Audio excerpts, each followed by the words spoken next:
Ang ganda ni Barbie, oh. Yan. A-attend kasi siya ng party sa gym. Third year anniversary ng Anytime Fitness. Barbie ang theme, yan ang costume niya. Without. Di costume pala sila. Tapos meron siyang contribution na dynamite and cheese sticks from Tinsel Pan. Yan. Okay, bye! Yan. Nanalo si Tins ng award sa Anytime Fitness. Most active member.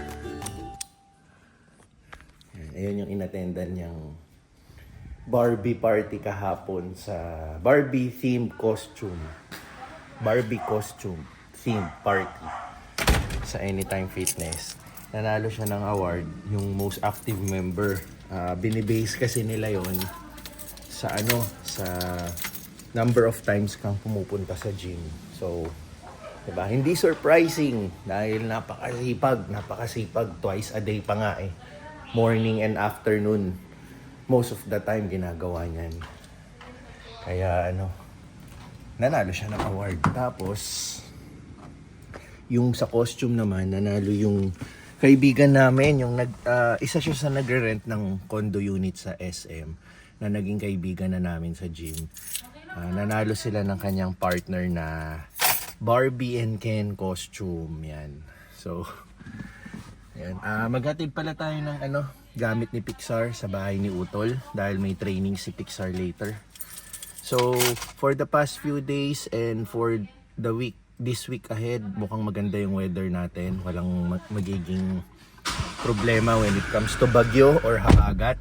And hopefully, magtuloy-tuloy. At siya nga pala yung update sa Innova. Ang nangyari sa Innova, naputol yung fan belt. Pero yung fan belt super makapal pa, ayos pa. Kaya siya naputol.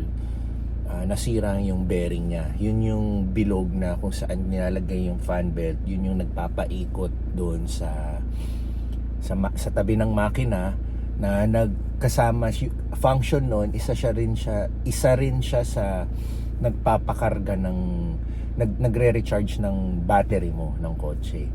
So nasira yon dahil na rin sa wear and tear. So yung Innova kasi dito second hand namin nabili. So most likely itong first owner hindi niya na pinalitan yung parts, mga original parts pa. So sa amin umabot yung pagka wear and tear niya. So ayun, pinalitan yon. Tapos chinek na rin ng mekaniko natin, which is si DJ. Ayos na ayos yun, si DJ. In-home service tayo. Chinek niya na rin yung timing belt. Yung timing belt naman, yun naman yung belt para sa makina. So nakita niya manipis na. So napag-decide na rin namin na palitan na kasi baka somewhere down the road, itong mga darating na weeks or months, bigla kang masiraan somewhere, mahirap na. So ayun, pinalitan na rin. Tapos ang naman sa timing belt, pinapalitan pala siya every 90,000 kilometers. So yung Innova kasi nasa 137,000 kilometers na at hindi pa pinapalitan yung timing belt. Buti na lang na-check, napakanipis na. So ayun, medyo malaki-laki yung nagastos, pero hindi mo na muna iisipin yung gastos kasi mas iisipin mo yung safety and yung abala na maidudulot pag nasiraan ka in the middle of the road. So ayun, okay na yung Innova, wala nang problema. And by the way, yung Innova pala na yan, Innova po yan ng aking mother-in-law. Tinulungan ko lang po silang asikasuhin, ayusin kasi wala rin naman po silang oras, And siya rin naman po nagbayad. Hindi tayo nagbayad niyan. In-assist lang po natin siya sa pagpaparepair ng kotse. Pero yung Innova na to, dito po lagi ang pumaparada sa bahay kasi service na rin po ni Kuya Cesar. Kaya po, pag nakikita niyo yung mga vlogs namin, pag morning, pumapasok si Pixar sa school, minsan natitake advantage natin na pinapasabay natin si Pixar kay Kuya Cesar para i-drop by sa school. So yun, malaking bagay sa amin yun, nakakasave sa amin ng gas and time. Kaya ayun, sa mga little ways na ganito, matulungan naman natin sila kasi natutulungan rin naman tayo sa mga ganong pagkakataon. So ayun, sikasuhin muna natin kay Pixar. Baseball gamit niya. For today, mukhang yun lang naman ang gagawin natin. Wala tayong deliveries, wala tayong groceries. So after neto, makakapag-gym tayo. Mag-workout tayo. Yan, sinundo natin yung dalawa. Tayo lang ang available magsusundo today sa kanila. Pero hatid natin sila diretso sa bahay ni Utol kasi may training pa sila ng baseball later. Dito na!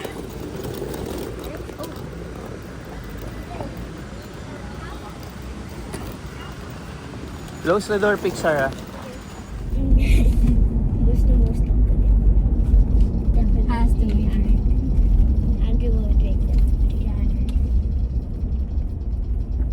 It's not that. Okay. Oh, it must be.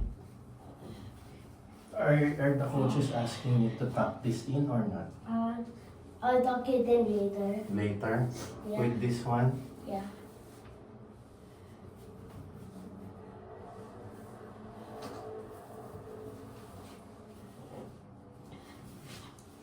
Where this? No. To fix.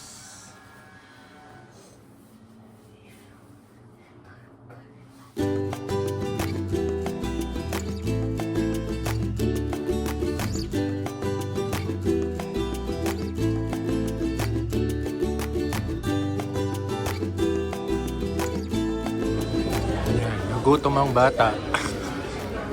Nakatapos lang ng kanilang pep rally and kailangan nilang magsuot ng kanilang baseball uniform. Yan. Pagod siya eh. Nagyaya dito kami sa McDonald's Daang Hari. So merienda time. 4 o'clock ng hapon. Let's go.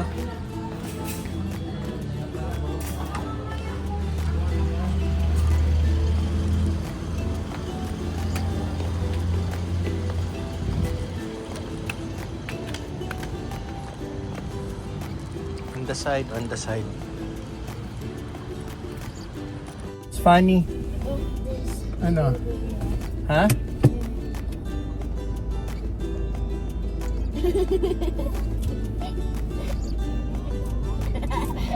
Tuntua yung bata sa likod eh. Pinanunood niya eh. So ayun, for Sunday, Monday, Tuesday, and ngayong Wednesday, yun lang yung mga highlights natin for the past how many days. So sa susunod na vlog ulit, lagi lang natin pinapakita yung mga highlights of the day natin at kung may mga ano-ano pang mga ibang ganap, no? So ayun, palaging salamat sa inyo sa pagsubaybay, sa panonood. Yan. Kahit tawag doon, kahit ilang minuto sa araw nyo ay pinanonood nyo yung mga vlogs natin. At okay, hanggang sa susunod na vlog.